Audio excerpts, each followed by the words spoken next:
My stepdaughter didn't raise her voice. She didn't argue. On her 18th birthday, she looked straight at me and said, "The best gift you could give me is disappearing from our family forever." I waited for my husband to stop her. He didn't. He nodded and said, "Her real dad will take it from here." So I did exactly what they asked. I disappeared. I sold the house they were already planning to keep. I closed the college fund I'd been building for over a decade.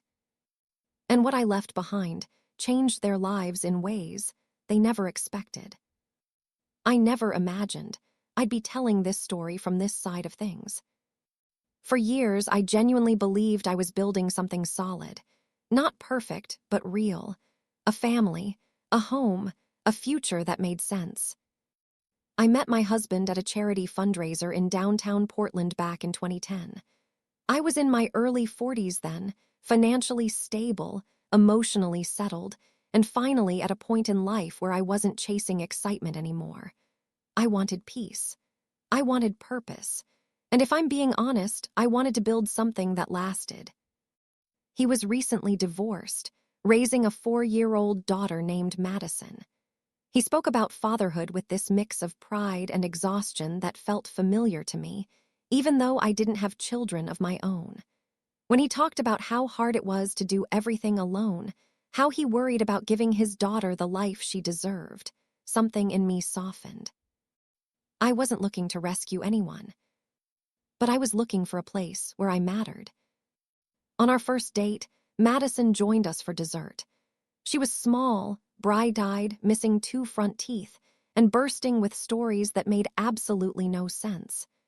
She told me about her imaginary friend who lived under her bed and asked me, very seriously, if I liked pancakes.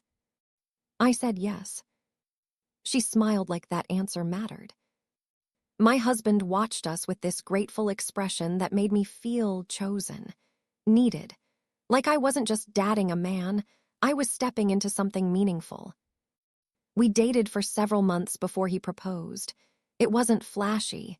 It was sincere, thoughtful. He told me he admired my stability, my planning, the way I thought long-term. He said he wanted a partner who could help him raise his daughter with structure and consistency. I believed him. Madison was part of the proposal. She handed me a little card she'd clearly rehearsed giving me, asking if I'd be her bonus mom. I still remember how my throat tightened when she said it. I said yes to both of them. We married 6 months later. Small ceremony.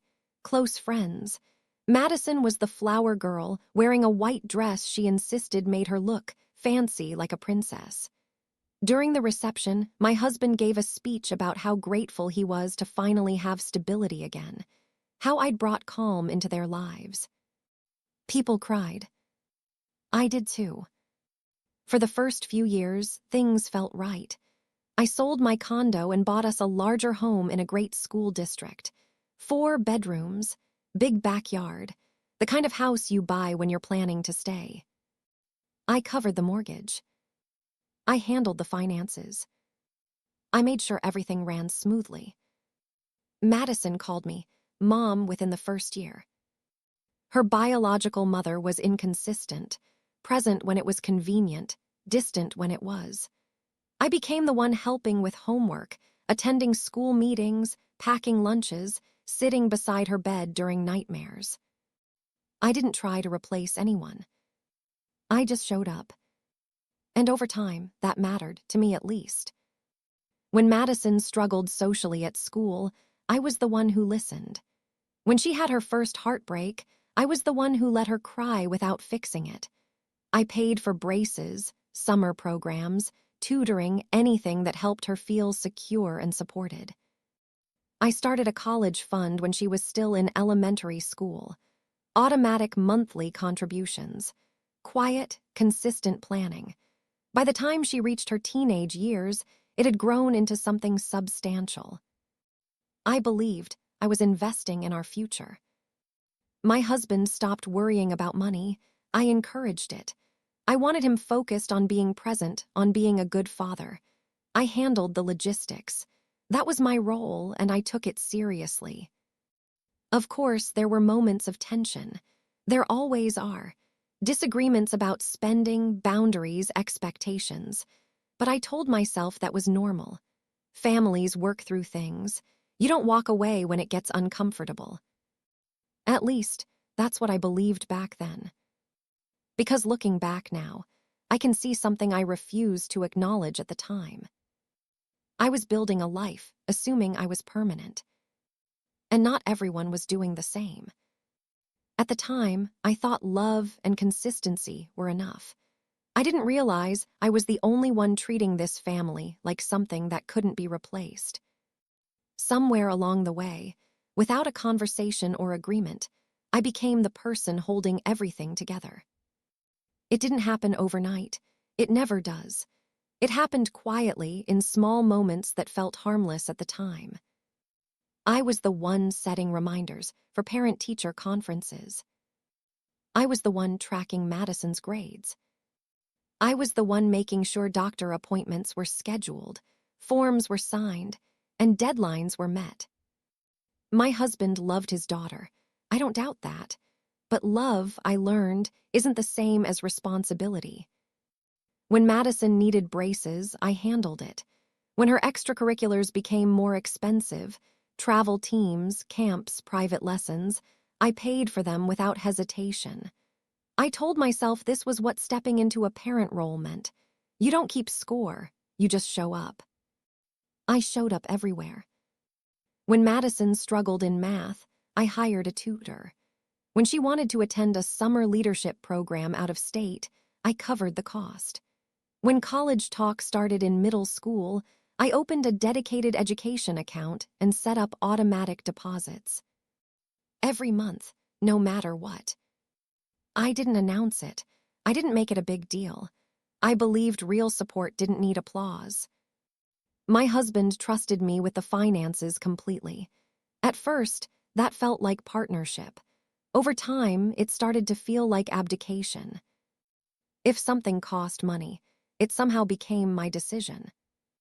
If something went wrong, it somehow became my responsibility. And Madison grew up watching that dynamic. She didn't see sacrifice. She saw availability. I remember the first time it hit me that something was off. Madison was about 13. We were at the kitchen table going over a school form, and she asked casually, "You'll pay for this, right?" Not "can we afford this?" Not "is this okay?" Just "you'll pay." I corrected it gently, told myself kids don't understand money yet, that it was my job to teach her. So I did. I talked to her about planning, saving, delayed gratification. I explained that college wasn't automatic. It was something you prepared for. She nodded, half listening, already distracted by her phone. Still, I kept contributing. By the time Madison turned 16, the college fund had grown into something most families only dream about. I felt proud of that, quietly proud. I'd never had that kind of support growing up, and I wanted better for her. But pride can blind you. Around that same time, Madison's biological mother started reappearing more often. Calls, visits, big gestures followed by long disappearances. Madison came home from those visits with stories about how fun things were over there, how relaxed everything felt, how nobody stressed about rules or expectations. I noticed something else, too. When Madison talked about her other parent, it was all excitement. When she talked to me, it was obligation. I was the structure, the planner, the provider. And somewhere in that role, I stopped being appreciated and started being assumed. My husband didn't push back. If anything, he encouraged the idea that I was better at that stuff. Better at money, better at planning, better at handling responsibility. At the time, I took that as a compliment. Now I understand what it really was. Delegation without accountability. The more I carried, the less they felt they had to. Madison began to treat my involvement as automatic. If I asked about grades, I was nagging. If I questioned spending, I was controlling. If I tried to talk about the future, I was overthinking. And my husband, he stayed neutral.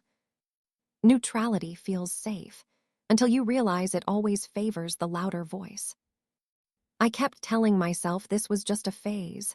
Teenagers pull away. Families go through shifts. You don't give up on people you love just because it gets uncomfortable. But there was a difference between being patient and being taken for granted. And I was crossing that line without even noticing. The problem wasn't that I was doing too much. The problem was that everyone else had quietly decided I would keep doing everything, no matter how little I mattered. Looking back, the distance didn't arrive loudly. It slipped in quietly, disguised as independence. Madison had always been polite, not overly affectionate but respectful.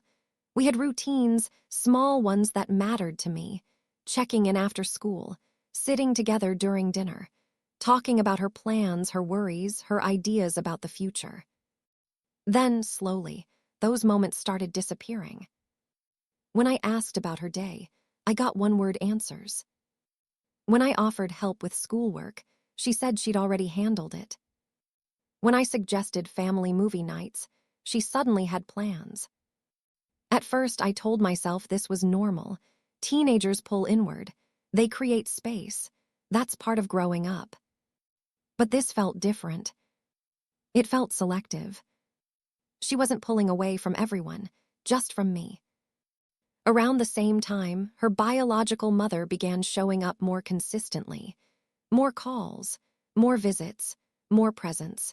Madison started spending weekends away, coming home with stories about how easy things were there. No rules. No schedules. No expectations. I noticed the shift in her tone, too. She started comparing, subtly at first. They don't make a big deal about grades over there. They don't stress about money like you do. They just let me be myself. I listened. I didn't argue. I didn't compete. I believed consistency would speak for itself. My husband told me not to read into it. She's just figuring out who she is, he said. You're taking it too personally. Maybe I was. But something else changed that I couldn't ignore. Madison stopped calling me Mom. The first time it happened, I didn't even register it right away. We were at the dinner table, passing dishes back and forth when she said, "Can you pass the salt?" No name. Just a request. The second time, she used my first name. It felt like the room went quiet, even though no one else reacted. I looked at my husband. He said nothing. Later that night, I asked him if he'd noticed. He shrugged. She's almost an adult. Maybe she feels more comfortable using your name. Comfortable. That word stayed with me. Because I didn't feel comfortable at all. Over the next few months, it became consistent. No mom. No acknowledgement of the role I'd played for over a decade. Just my first name. Flat. Distant. And with that shift came a change in how Madison treated me. I wasn't someone she confided in anymore. I wasn't someone whose opinion mattered. I was just there. I tried talking to her about it directly one evening when my husband was out. I kept my voice calm, non-confrontational. I asked if I'd done something wrong. I asked if she felt upset with me. I asked why things felt different between us. She looked at me like the question itself was inconvenient. "You're not my mom," she said, casually scrolling on her phone. "I have a mom. You're just the person my dad married." The words didn't come with anger. They came with certainty. I reminded her, gently, that I'd raised her, that I'd been there every day, that families are built on more than biology. She rolled her eyes. "That doesn't make you my real parent," she said. "You were just around." Around. as if 14 years of care could be reduced to proximity. I felt something inside me crack, not dramatically, not visibly, just enough to let the truth start seeping in. I brought it up with my husband that night. I told him how it felt, how dismissed I felt, how painful it was to hear that my role could be erased so easily. He sighed. "She's a teenager," he said. "You're expecting too much. You knew she had another parent. You can't compete with that." I wasn't trying to compete. I was trying to understand why I was suddenly disposable. That was the moment I realized something fundamental had shifted, not just in Madison, but in the way my husband saw me too. He no longer viewed me as a parent. He viewed me as support staff. And Madison had learned that lesson well. That was when I understood something I hadn't been ready to face. I hadn't lost my place in this family overnight. I'd been slowly replaced, while still being expected to provide everything. There's something deeply unsettling about being renamed without your consent. One day, you're mom. The next, you're just a first name, spoken without warmth, without history, without respect. And once that line is crossed, everything else follows. Madison didn't just stop calling me mom. She stopped treating me like someone whose presence mattered. Conversations became transactional. If she spoke to me at all, it was because she needed something: rides, money, signatures, access. Never connection. Never gratitude. I found myself hesitating before speaking, mentally rehearsing how to phrase things so I wouldn't be accused of overstepping. Imagine living in a home you paid for, supporting a child you raised, and still feeling like a guest who might say the wrong thing.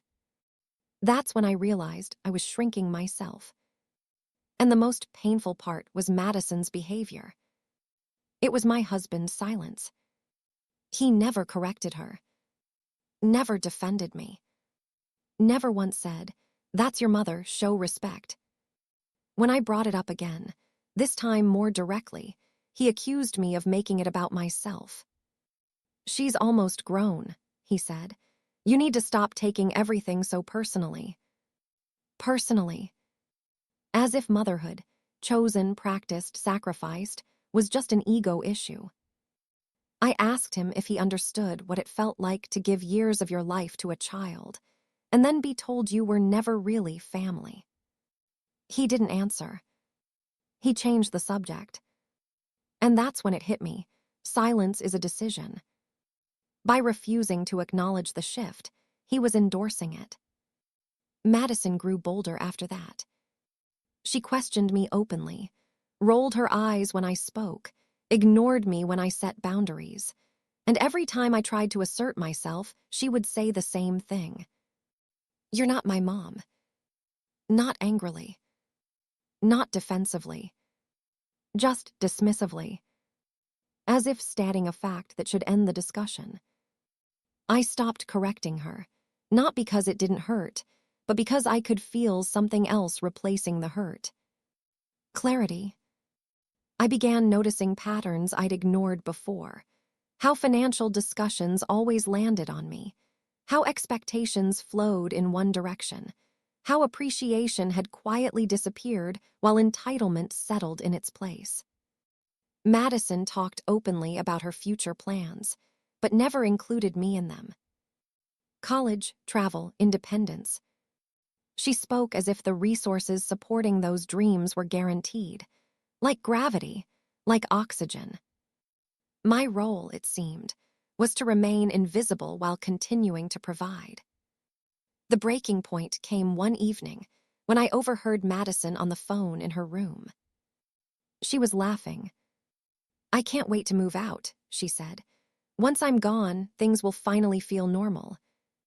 Normal. As if I were the disruption. I stood in the hallway, listening, and for the first time in years, I didn't feel sad. I felt detached. That detachment scared me at first. I'd built my identity around being reliable, supportive, steady. But when the people you're steady for start acting like you're optional, something shifts. You stop trying to be chosen. You start paying attention to reality. My husband noticed the change in me. He asked why I was quieter, more distant, less involved. I didn't answer the way he expected. I told him I was tired of pretending things were fine when they were. He told me I was creating tension. I told him tension already existed. I was just refusing to absorb it alone. He didn't like that. That was the moment I understood.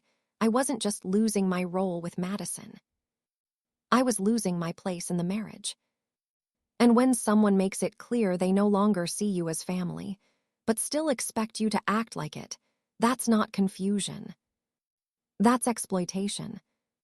By the time Madison turned 18, I wasn't worried about losing my place anymore. I was preparing myself for the moment they'd finally say what they'd been showing me all along. Madison's 18th birthday should have been a celebration. A milestone, a joyful evening surrounded by friends, family, laughter, and memories. Instead, it became the night everything I thought I had evaporated. The party was perfect, at least on the surface. Decorations, catering, photography, all coordinated by me, of course. Every detail carefully arranged so Madison would feel celebrated, loved, and seen. Her friends arrived, music played, the laughter echoed. And yet, I felt it immediately, an emptiness in the room that no balloon or cake could fill. Her biological father, Ryan, showed up with his fiancée, a gift in hand. A car parked outside with a massive red bow. Madison screamed with excitement, ran to hug him so hard she nearly lifted him off the ground. Cheers followed. Phones raised. Photos captured. Social media updates already underway. I had gotten her a laptop for college, a practical, useful gift, and a check for textbooks. Responsible, necessary, thoughtful. And in that room, it looked small. Insignificant, invisible. Later, after most guests left, Madison wandered outside with her friends to admire the car. I was inside, quietly settling bills.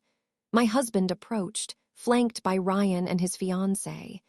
His words were carefully measured, rehearsed, but unmistakable.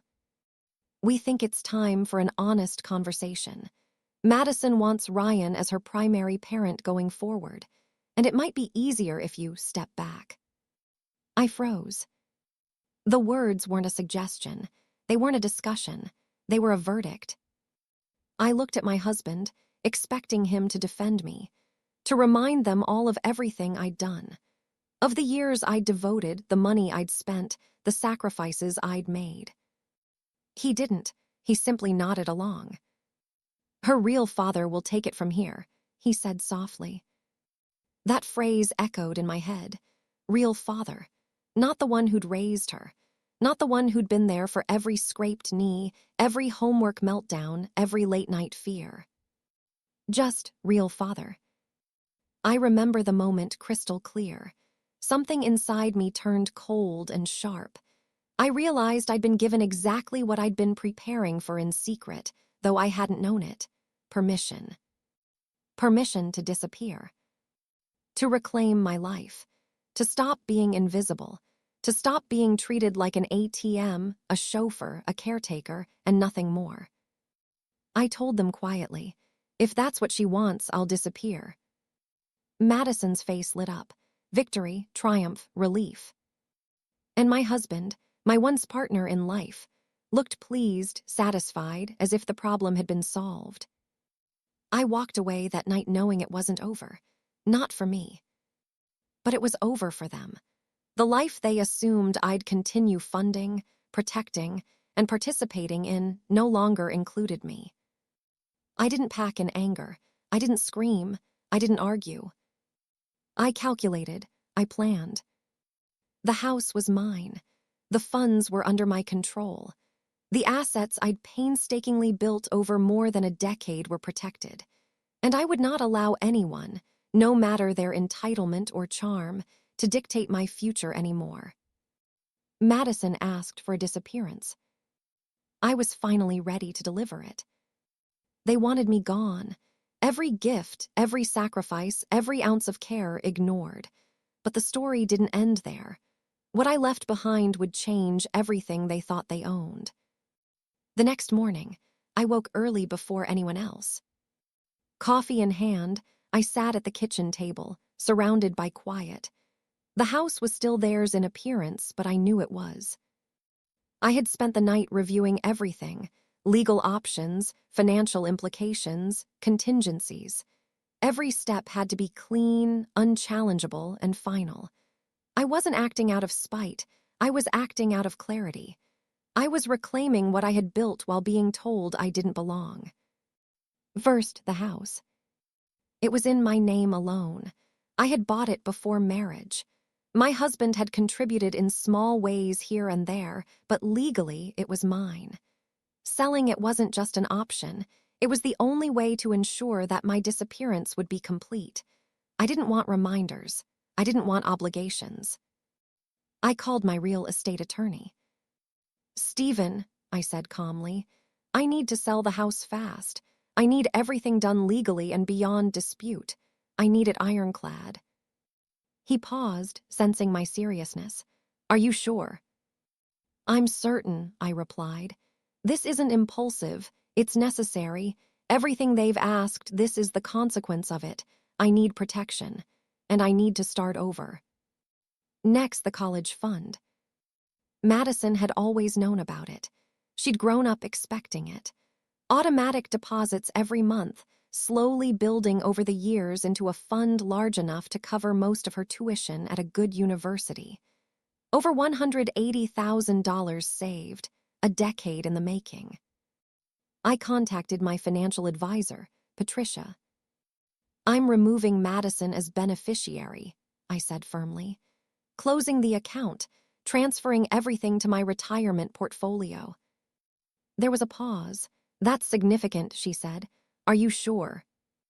"Yes, she's made her choice. I'm simply honoring it. I'm protecting what I've built for myself." By late morning, I had lined up 3 real estate agents I trusted. Within hours, I had market analyses showing my house could sell quickly. By afternoon, it was listed. The for sale sign went up 2 days later. My husband saw it first. "What is that sign doing in our yard?" he demanded. I looked up calmly. "You asked me to disappear. I'm making sure I can. This house is mine. The sale is part of that plan." He froze. I didn't explain further. I didn't need to. The reality of the situation was already sinking in. Madison didn't know yet. She would soon. And when she did, the shock would be total.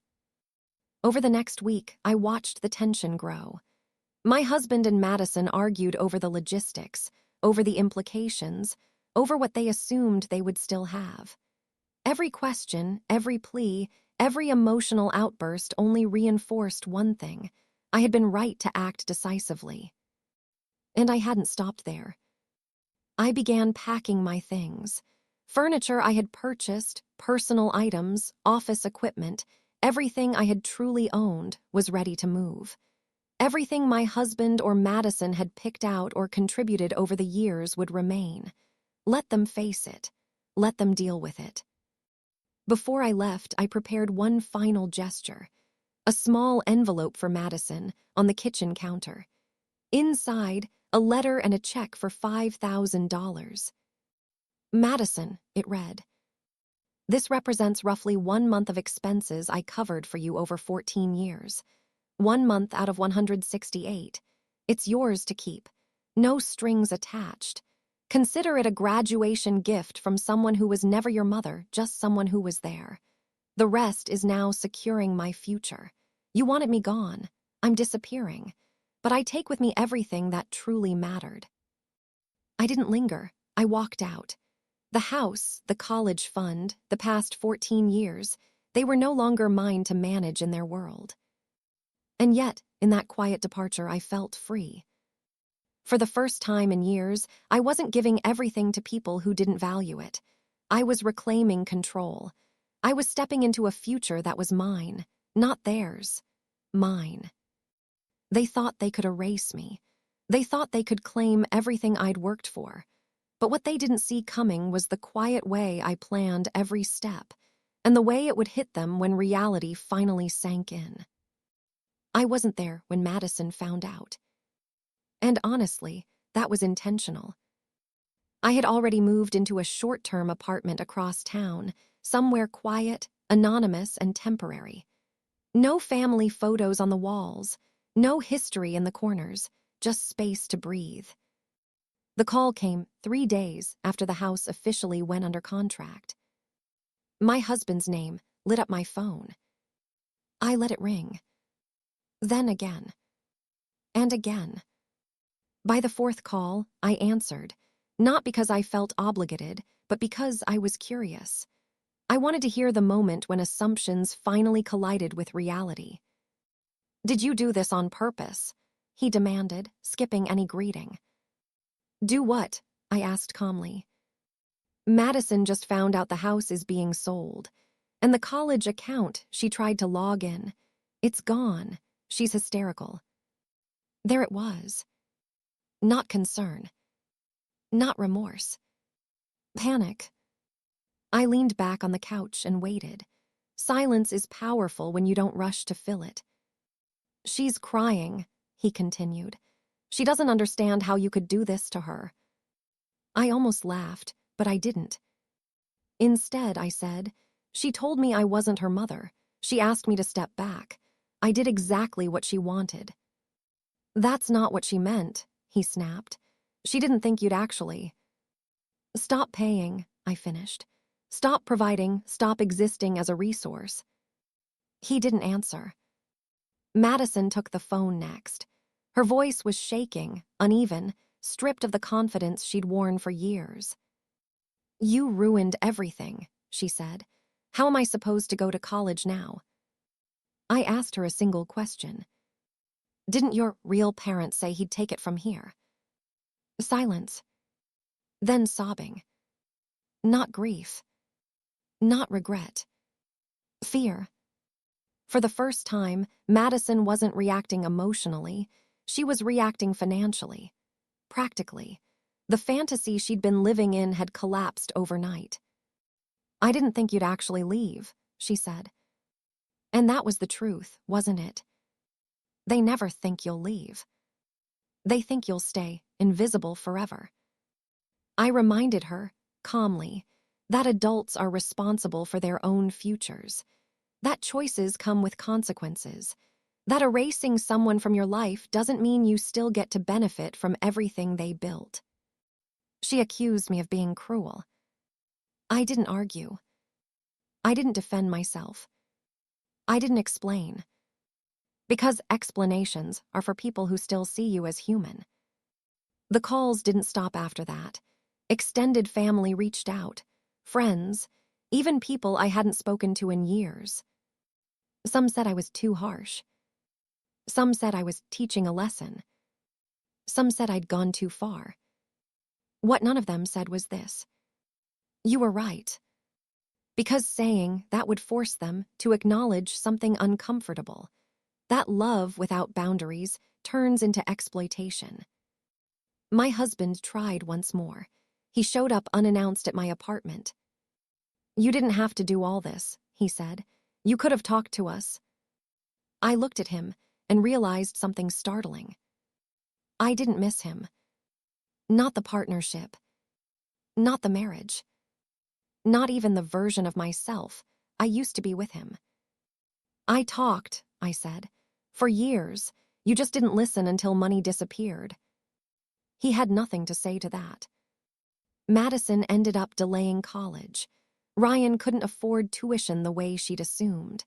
The car payments alone were a struggle. Reality adjusted her attitude faster than any lecture ever could. I heard all of this secondhand. I didn't intervene. I didn't rescue. I didn't step back in. Because disappearing wasn't an act of revenge. It was an act of self-respect. People called me heartless for walking away. But what they never asked was why staying had slowly erased me in the first place. Months passed. I settled into my new life.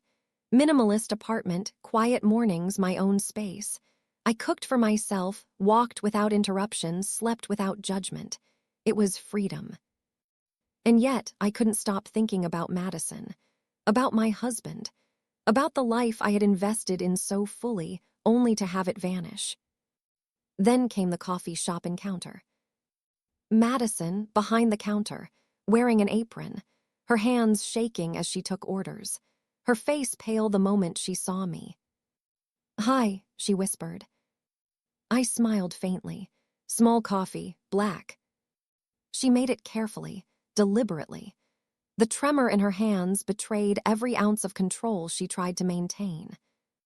"I'm sorry," she said quietly. I nodded. "I know."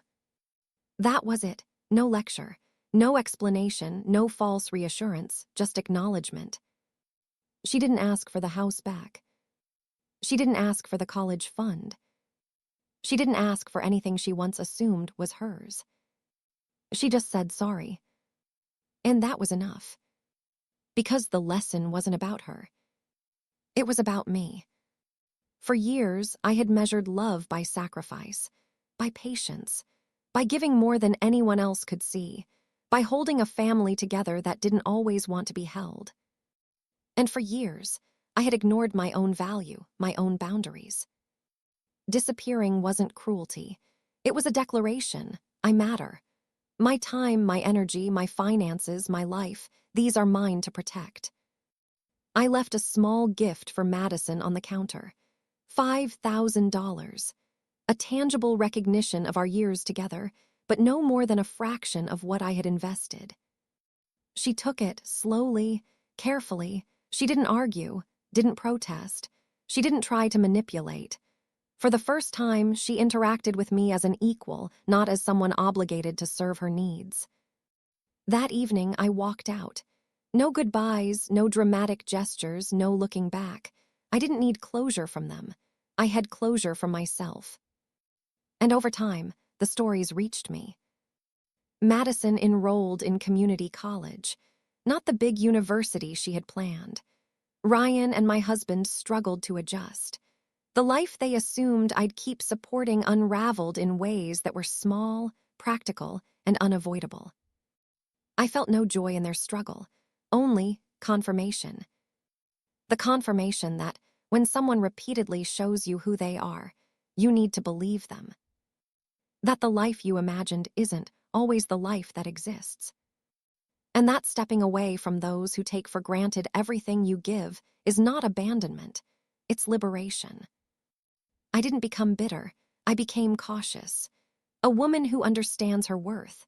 A woman who no longer allows her energy, love, or finances to be exploited. I began traveling, dating cautiously, and building a future that truly belonged to me. A life that no one could erase, not even someone who once claimed to love me. Sometimes I hear stories from friends or strangers about ungrateful children or partners. I listen, and I nod. I know the pain. I've lived it. But I also know the strength that comes when you finally choose yourself over those who treat you as optional. And for the first time in years, I sleep without guilt, without anxiety, without the fear of being taken for granted. Because I finally belong to myself. Some call it cruel, I call it clarity. Some call it heartless, I call it survival. And in the quiet aftermath, I finally found peace. Months after walking away, life had a rhythm of its own.